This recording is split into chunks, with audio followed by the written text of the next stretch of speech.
Hello you guys out there, my name is Guitar and today we're going to talk about one of the most important things you need to be able to use as a filmmaker, in my opinion.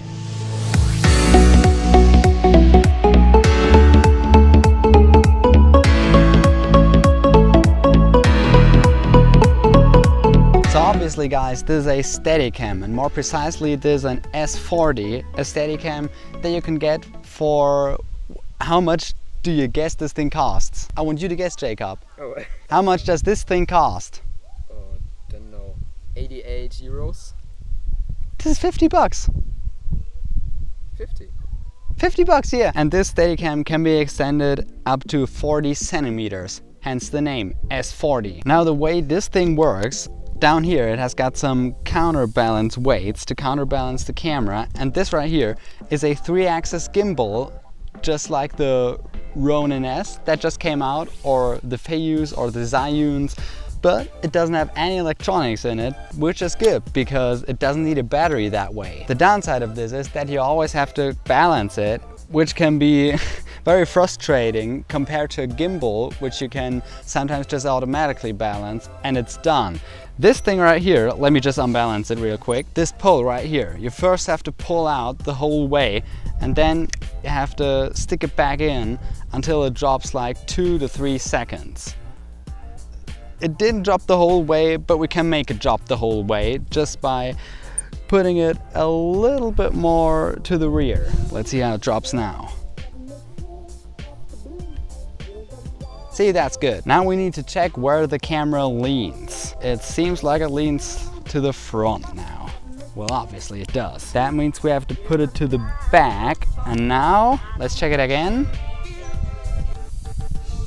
Slightly still leans to the front. Now it's about at the point where we want it. Now obviously we have to balance the other axis, which is sometimes even more difficult because this plate right here, you see that?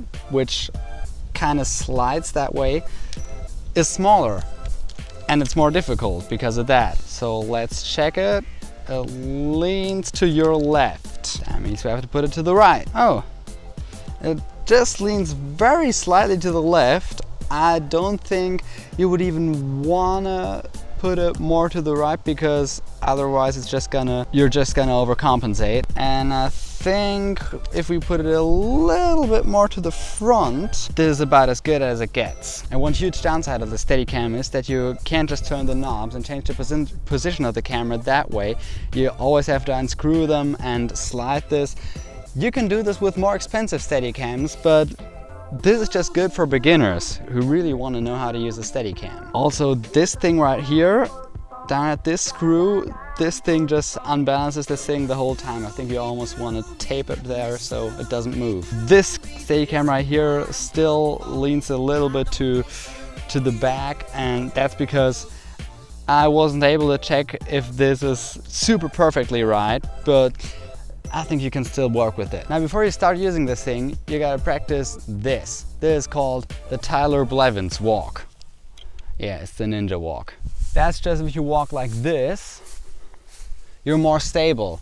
This can even work when filming handheld. It can improve the footage a lot. And when filming with a Steadicam, this even works better because, well, you get like 2 stops of stabilization, kind of. You see that I'm touching this pole right here to really control the Steadicam. If you really want to control it precisely, I recommend touching the Steadicam down here, but if you want to make more like coarse movements, you want to touch it right up here so you can really do these kind of movements.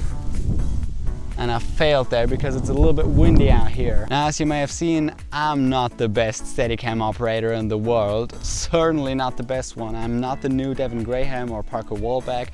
And so I'm practicing it. And there's always an opportunity to practice that, and I think this one is a little bit more challenging because it's not that long. I recommend getting a longer one, like a 60 centimeter or even 80 centimeter Steadicam that can extend like up to your knee. And this is really good because you can counterbalance more cameras, not just such a small DSLR like the D3300. You might even be able to use a red on there. I think if you're a professional filmmaker, it's definitely worth investing in a proper glide cam that's like, I think, a couple of $100s. But if you're just starting out and want to get into filmmaking, this is the perfect tool, and I absolutely don't regret buying this. So let's get some more shots and maybe also teach Jacob how to use it.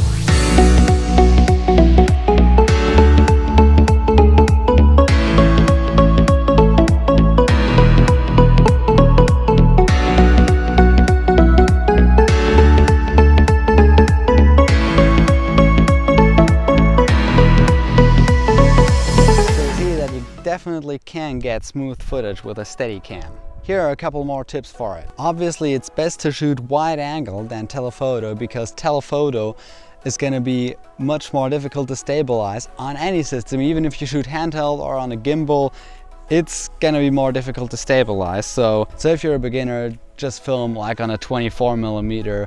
That's gonna be good, or on a 28 if you just have that. But if you really want to practice and challenge yourself, it's better to practice on a 50mm than on a 28mm, because if you're gonna get smooth footage on a 50, you're gonna get on a 28mm for sure. One important thing to remember is also that every little adjustment you make to the camera, like inserting your SD card or changing your battery, is gonna unbalance the system, because it's gonna change the weight of certain parts of the camera.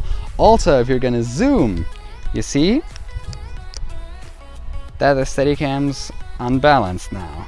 You see, it doesn't get in the right position, whereas if it's on 18mm, which is a 28mm equivalent, now it's unbalanced. So keep that in mind if you're shooting on a Steadicam. And if you're a beginner, I also recommend shooting in slow motion, because as we all know, that's gonna give you at least double as much as you filmed. So that's it for today. We're out in the field. Tell me in the comments how you've liked that.